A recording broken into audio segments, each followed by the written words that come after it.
வளர்த்துக் கொள்ளலாம். அதை யாருக்கும் எந்த மாற்று கருத்தும் இல்லை. தமிழ்நாட்டில் இந்தி சொல்லித் தரப்படுகிறது. இந்தி பிரச்சார சபை இருக்கிறது. அதேபோல கேந்திரிய வித்யாலயாவில் இந்தி சொல்லித் தரப்படுகிறது. தனியார் பள்ளிகளில் சிபிஎஸ்இ பாடத்திட்டத்தில் இந்தி சொல்லித் தரப்படுகிறது. இதை யாரும் பெரிய அளவில் எதிர்க்கவில்லை.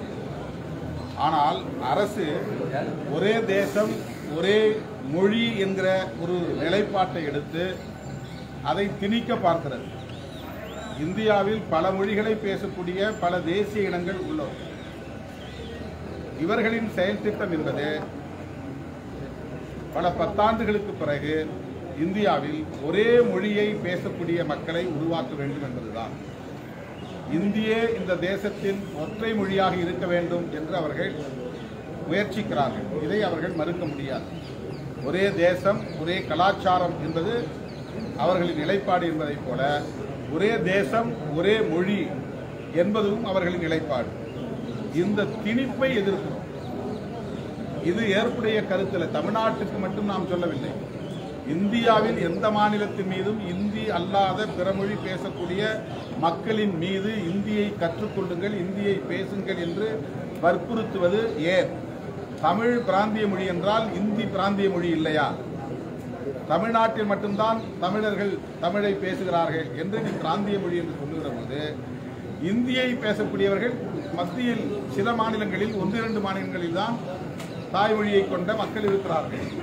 அப்படி பார்த்தால் இந்தி ஒரு பிராந்திய மொழி தான். அதுவும் ஒரு ரீஜனல் லாங்குவேஜ். அது எப்படி இந்தியாவுடைய ஒரே தேசிய மொழியாக இருக்க முடியும்? அரசமைப்பு சட்டத்தின்படி இந்தியாவிலே 22-23 மொழிகள் தேசிய மொழிகளாக அங்கீகரிக்கப்பட்டிருக்கின்றன. ஆனால் இவர்கள் இந்தியையும் சமஸ்கிருதத்தையுமே உயர்த்தி பிடிக்கிறார்கள். கோடிக்கணக்கிலே அதற்காக நிதியை ஒதுக்கீடு செய்கிறார்கள். அதை கட்டாயமாக்குகிறார்கள். அரசின் கொள்கை நிலைப்பாடாக அதை திணிக்கிறார்கள். ஒரு தனியார் பள்ளியிலே இந்தியை கற்றுக் கொடுப்பது என்பது வேறு, அரசே அதை ஒரு கொள்கையாக வரையறுத்து திணிப்பது என்பது வேறு. கொள்கையை திணிப்பதை எதிர்க்கிறோம். அரசு பள்ளி மாணவர்களை வஞ்சிக்கிற மாதிரி இல்லையா சார்? ஏன்னா இது மெட்ரிகுலேஷன் சிபிஎஸ்இ பள்ளிகளில் மட்டும் இது வந்து கற்பிக்கப்படுதுன்றீங்க. ஆனா அரசு பள்ளின்னு வரும்போது திணிக்கப்படுது அப்படின்றீங்க. இதுல அரசு பள்ளி மாணவர்கள் வஞ்சிக்கப்படுற மாதிரி. அரசு பள்ளி மாணவர்கள் விரும்பினால் தனியார் கோச்சிங்ல போய் படிக்கிறாங்க. அது எப்படி சார் சாத்தியமாகும்? படிக்கிறார்கள். இந்திய கட்டாயம் படிச்சுதான் ஆகணுமா? எதற்காக இந்திய படிக்க வேண்டிய தேவை என்ன? இந்தியை படிப்பதால் என்ன பயன்? இந்தியை தாய்மொழியாக கொண்டவன் தமிழ்நாட்டில் வந்து கட்டிட வேலை செய்யறான். இந்தியை தாய்மொழியாக கொண்டவர்கள் லட்சக்கணக்கான பேர் தமிழ்நாட்டிலே வேலை இல்லாமல் வந்து கட்டிட வேலை செய்கிறார்கள், சிமெண்ட் தூக்கி கொண்டிருக்கிறார்கள், விவசாய வேலை செய்து கொண்டிருக்கிறார்கள். இந்தியை தாய்மொழியாக கொண்டவர்களுக்கே வேலை கிடைக்கவில்லை. இந்தியை கற்றுக்கொள்வதால் வேலை விருப்பப்பட்டவங்க படிக்கிறார்கள். அதை நாம் தடுக்கவே இல்லை.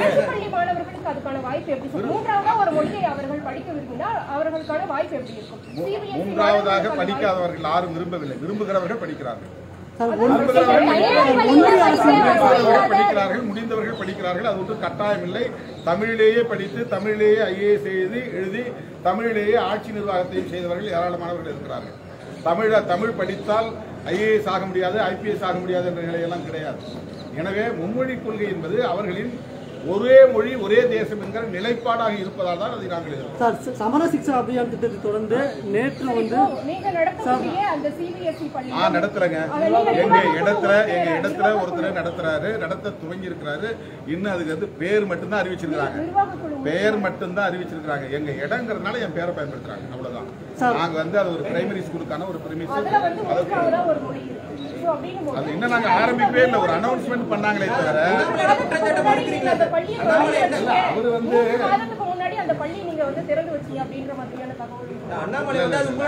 இடத்துல ஏற்கனவே ஒரு நிர்வாகம் தனியார் நிர்வாகம் நடத்துனாங்க.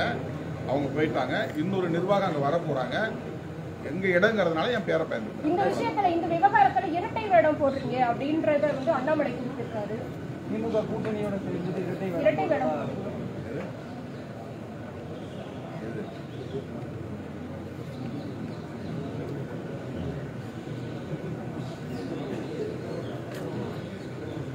அண்ணாமலை பரபரப்புக்காக ஒவ்வொரு நாளும் ஒவ்வொன்றை பேசிக் கொண்டிருக்கிறார்.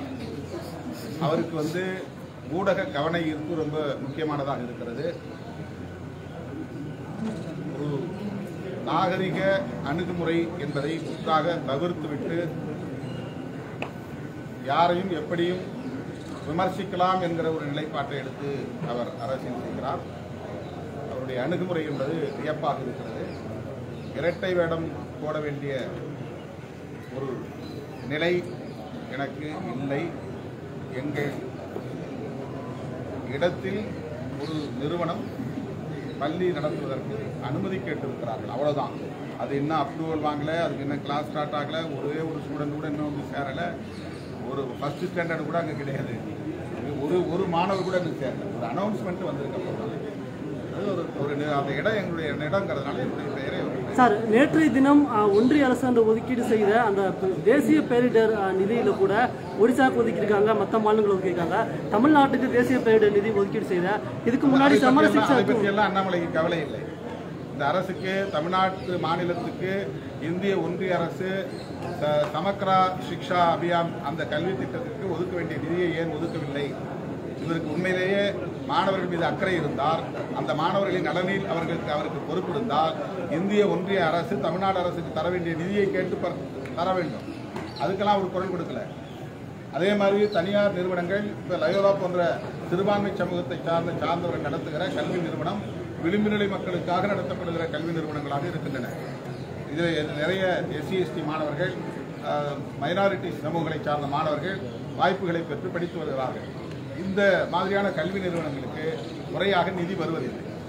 Post matric scholarship SC ST மாணவர்களுக்கு, ஓபிசி மாணவர்களுக்கு, மைனாரிட்டி சமூகங்களை சார்ந்த மாணவர்களுக்கு தரப்படுவதை நிறுத்துகிற முயற்சியில் தொடர்ந்து ஈடுபட்டு வருகிறது.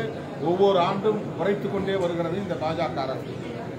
இவர் உண்மையிலேயே அக்கறை உள்ளவர்களாக இருந்தால், ஏழை மாணவர்களுடைய கல்விதான் முக்கியம் என்று கருதி இருந்தால், அவங்க ஹிந்தி படிக்கணும்னு கவலைப்படுறவர் அவங்களுக்கு போஸ்ட் மெட்ரிக் ஸ்காலர்ஷிப் வாங்கி தரணும் ஏன் கவலைப்படலை? அதை பற்றி என்னைக்கு இவர் குரல் கொடுத்துருக்காரு? இவருடைய பிரதமர்கிட்ட போய் அதை பற்றி என்னைக்காவது மனு கொடுத்துருக்கிறாரா? நாங்கள் மனு கொடுத்துருக்கோம். விளிம்புநிலை சமூகத்தை சார்ந்த மாணவர்களுக்கு போஸ்ட் மெட்ரிக் ஸ்காலர்ஷிப் கொடுக்கணும். அதில் கல்வியில் கூட போஸ்ட் மெட்ரிக் ஸ்காலர்ஷிப் கூட வருமான வரம்பு விதிக்கிறாங்க. அதில் இடபிள்யூஎஸ் எக்கனாமிக்கலி வீக்கர் செக்ஷன் என்கிற முன்னேறிய சமூகத்தை சார்ந்த மாணவர்களுக்கு 8 லட்சம் ரூபா வருமான வரம்பு. 8 லட்சத்துக்கு மேலே போனால் தான் போஸ்ட் மெட்ரிக் ஸ்காலர்ஷிப் இல்லை. ஆனால் ஓபிசி மாணவர்களுக்கு வருமான வரம்பு போஸ்ட் மெட்ரிக் ஸ்காலர்ஷிப் வாங்குறதுக்கு வெறும் 2 லட்சம் ரூபாய். 2 லட்சத்துக்கு மேலே ஒருத்தர் சம்பளம் வாங்குறான், ஆண்டு வருமானம் வாங்குறான்னா அவன் பிள்ளைக்கு போஸ்ட் மெட்ரிக் ஸ்காலர்ஷிப் கிடையாது. எஸ்சி எஸ்டி மாணவர்களுடைய பெற்றோரின் ஆண்டு வருமானம் 2.5 லட்சமாக இருந்தால் அதற்கு மேலே வாங்கக்கூடியவர்களுக்கு போஸ்ட் மெட்ரிக் ஸ்காலர்ஷிப் கிடையாது. இவ்வளவு மோசமான வருமான வரம்பை வைத்திருக்கிற மோடி அரசிடம் போய் அண்ணாமலை கேட்க வேண்டியது தானே. இந்த ஓபிசி மாணவர்கள் இந்து சமூகத்தை சார்ந்த மாணவர்கள் தானே அதிகம் இருக்கிறாங்க. எஸ்சி எஸ்டியில் இந்து சமூகத்தை சார்ந்த மாணவர்கள் தானே இருக்கிறாங்க. அவங்களுடைய வருமான வரம்பை ஓபிசி மாதிரி 8 லட்சத்துக்கு உயர்த்தினால் என்ன? அவங்களாம் ஏழை மாணவர்கள் தானே. அவங்களுக்கு போஸ்ட் மெட்ரிக் ஸ்காலர்ஷிப் கொடுக்கக்கூடாது என்பதற்காக சூழ்ச்சி செய்யக்கூடிய இந்த பாஜக பாசிச அரசு போஸ்ட் மெட்ரிக் ஸ்காலர்ஷிப் தருவதற்கு இவ்வளவு பெரிய டிஸ்கிரிமினேஷன், பாகுபாடு வச்சிருக்கு. முன்னேறிய சமூகத்தில் பிறந்த மாணவர்களுக்கு வருமான வரம்பு 8 லட்சம். ஆனால் ஏழை எளிய எஸ்சி எஸ்டி ஓபிசி மாணவர்களுக்கு வருமான வரம்பு 2 லட்சம் 2.5 லட்சம். இந்த பாகுபாட்டை களைவதற்கு இந்த பாஜக என்ன செய்திருக்கிறது? இந்த அண்ணாமலை போன்றவர்கள் என்ன குரல் கொடுத்திருக்கிறார்கள்? சார், இப்ப தொடர்ந்து ஒரு மொழி பிரச்சனை எப்ப வந்தாலுமே, மொழி மொழியா இருக்கட்டும், இந்திய திணிப்பு விவகாரம் வரும்போது தொடர்ந்து பாஜக தரப்புலையா இருக்கட்டும், பன்மொழி கொள்கை கூட வரவேற்க முடியும். எனக்கு ஹிந்தி மீது நமக்கு வெறுப்பு கிடையாது, எந்த மொழி மீதும் வெறுப்பு கிடையாது. அன்னை தமிழை காப்போம், அனைத்து மொழிகளையும் மதிப்போம் என்று முழங்கியவர்கள், முழங்கிக் கொண்டிருப்பவர்கள் விடுதலை சிறுத்தைகள். எங்களுக்கு எந்த இனத்தின் மீதும் எந்த மொழியின் மீதும் வெறுப்பு இல்லை. ஆனால் இந்தியை இந்தியாவின் மூளை முடுக்கெல்லாம் ஒவ்வொருவரும் கட்டாயம் கற்றாக வேண்டும் என்கிற தேவை எங்கிருந்து வந்தது? இதுதான் நாம் சொல்றோம். இதுல ஏழை மாணவர்கள் படிச்சா என்னன்னா, ஏழை மாணவர்களுக்கு ஹிந்தி படிச்சுட்டா வேலை கிடைச்சிருமா? இந்த வாதமே தவறு. அப்படி ஒன்று வந்துருச்சுன்னா, இந்த மாதிரி மும்மொழி கொள்கை வரும்போது ஃபுல்லுமே திமுக நடத்துகிற பள்ளிகளில் ஹிந்தி கற்றுக் கொடுக்கப்படுது, அங்கே தமிழே கற்றுக் கொடுக்கப்படுவது இல்லைங்கிற ஒரு குற்றச்சாட்டை வைக்கிறாரு. அதோட தொடர்ச்சியாக தான் நீங்கள் ஒரு பள்ளி நடத்துவதா, சிபிஎஸ்சி பள்ளி நடத்துவதாகவும் அரசு பள்ளிகளில் தான் பண்ணக்கூடாது. அரசாங்கம் தனியார் பள்ளிகளை விட அரசாங்க பள்ளிகள் தான் அதிகம். அரசு பள்ளிகளில் ஒரு கொள்கையை நீங்கள் நிலைநாட்டுவதுங்கிறது பர்பெச்சுவேட் ஆயிரும் இல்லை, அது நிரந்தரம் ஆயிரும் இல்லை. தனியார் பள்ளிகளை என்னைக்கு வேணாலும் அரசு பள்ளிகளை மாற்றிட முடியாது, அது பிரச்சனை கிடையாது. அரசு பள்ளிகளில் ஏன் இந்த கொள்கையை நீ திணிக்கிறீங்க? இந்தியா முழுக்க ஒரே கொள்கையை ஏன் திணிக்கிறீங்க? அந்த திணிப்பு ஏன்? சுதந்திரம்ங்கிறது வேற, விருப்பம் என்பது வேற. இயன்றவர்கள் படிக்கட்டுங்கிறது வேற. நீ திட்டமிட்டு எல்லோருக்கும் இந்த கல்வியை நாங்கள் திணிப்போம், நீ எல்லாரும் கட்டாயமா இந்தியை கத்துக்கணும், எல்லோரும் இந்தியை நீ பேசணும், இந்தியை எழுதணுங்கிறதுக்கான தேவை எங்கிருந்து வந்தது? என்னையே நீ இந்தி வாழாவாக மாற்ற முயற்சிக்கிறாய். என்னுடைய எதிர்கால வாரிசுகளை எல்லாம் இந்தி பேசக்கூடிய மக்களாக மாற்றுவதற்கான நோக்கம் என்ன?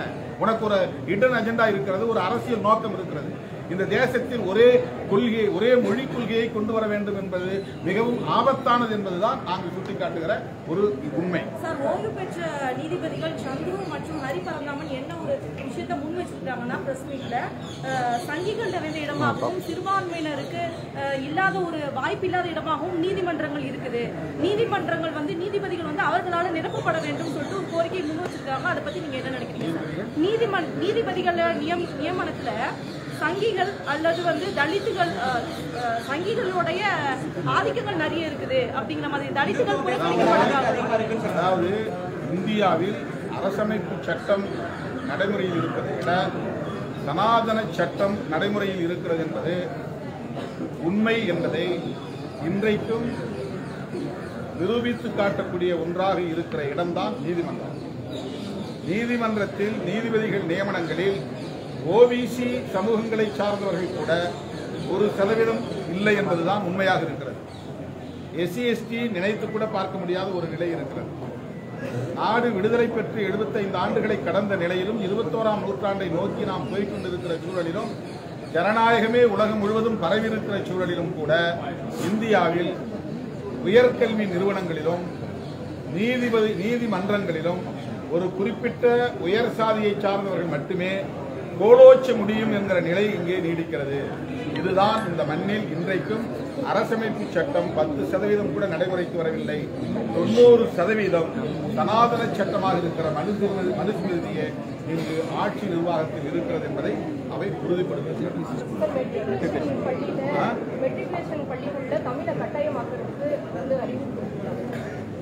மெட்ரிகுலேஷன் உள்ள ஸ்டேட் போர்டு தானே சிலபஸ்.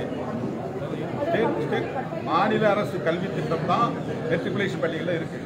சிபிஎஸ்சில மட்டும்தான் ஹிந்தி இருக்கு. சிபிஎஸ்சி பள்ளிகள்ல 8வது வரையுமே ஹிந்தி வந்து கட்டாயமா தான் கற்றுக் கொடுக்கப்படுது. அது திணிக்கிற மாதிரி இல்லையா? எது? சிபிஎஸ்சி பள்ளிகள்ல 8வது வரையுமே ஹிந்தி கட்டாயமா தான் சொல்லி கொடுக்கணும். அதாவது ஒவ்வொரு கல்வியை அறிமுகப்படுத்தும் போதும் ஒரு எதிர்ப்பு வந்து மக்கள்கிட்ட இருந்திருக்கு. நவோதயா கல்வியை நம்ம எதிர்த்து தமிழ்நாட்டில் நுழையல. ஆனால் கேந்திரிய வித்யாலயா வந்து மத்திய அரசு நிறுவனங்களில் பணிபுரியக்கூடிய வட இந்தியக்காரர்களுடைய பிள்ளைகள் படிக்க வேண்டும் என்பதற்காக மத்திய அரசு கல்வி நிறுவனங்கள் எங்கே இருக்கின்றனவோ அங்கே மட்டும் கேந்திரிய வித்யாலயா வந்துச்சு. அது தமிழ்நாட்டில் உள்ள எல்லா மக்களுக்குமானதில்லை. இப்போ ஆவடியில் இருக்கிறாங்க, போஸ்ட் ஆஃபீஸில் வேலை செய்கிறாங்க, ரயில்வே ஸ்டேஷனில் வேலை செய்கிறாங்க, நார்த் இந்தியன்ஸ் இங்கே வராங்க. இப்போ அவங்க பிள்ளைகள் இங்கே வந்து படிக்கணும். அவங்க படிக்கிறதுக்கு ஹிந்தி தேவைப்பட்டுச்சு. அதனால கேந்திரிய வித்யாலயாங்கிற ஒரு கல்வி திட்டத்தை சொன்னாங்க. அது போன்ற கல்வி நிறுவனங்களை இப்போ நம்ம எதிர்க்கலை. அது வந்து இங்கே எஸ்டாப்ளிஷ் ஆயிடுச்சு. ஆனால் ஒவ்வொரு முறையும் ஒரு உள்நோக்கத்தோடு இந்தியை எல்லோரும் பயின்றாக வேண்டும் என்று கட்டாயப்படுத்துவது ஆப்ஷனல் இல்லை. இது வந்து தமிழ்நாட்டில் இருக்கிற மூளை முடுக்கெல்லாம் இருக்கக்கூடிய ஒவ்வொரு தமிழ் பிள்ளையும் கட்டாயம் படித்தாக வேண்டும்.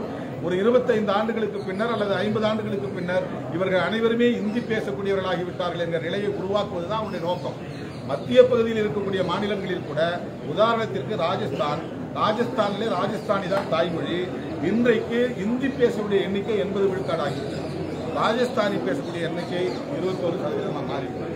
அவர்களின் தாய்மொழி சிதைக்கப்பட்டு விட்டது. அதே போல போஜ்பூரி என்கிற ஒரு மொழி சிதைக்கப்பட்டு விட்டது. அங்கே கடுவாலி என்கிற ஒரு மொழி சிதைக்கப்பட்டு விட்டது. சாந்தலி என்கிற ஒரு மொழி சிதைக்கப்பட்டு விட்டது. அவங்கெல்லாம் வந்து இந்தி, இதெல்லாம் இந்தி குடும்பம்னு சொல்றாங்களே தவிர இந்தி கிடையாது. அதை பேசக்கூடிய எண்ணிக்கை போயிடுச்சு. இன்னைக்கு அவங்க எல்லாமே இந்தி வாழாக்களாக மாறிவிட்டார்கள். தமிழர்களையும் இந்தி வாழாக்களாக மாற்றுவதுதான் அவர்களின் நோக்கம் என்பதால் அதை நாங்கள் சுட்டிக்காட்டுகிறோம், அதை எச்சரிக்கிறோம். ஒரே ஆளுக்கு பல கேள்வி.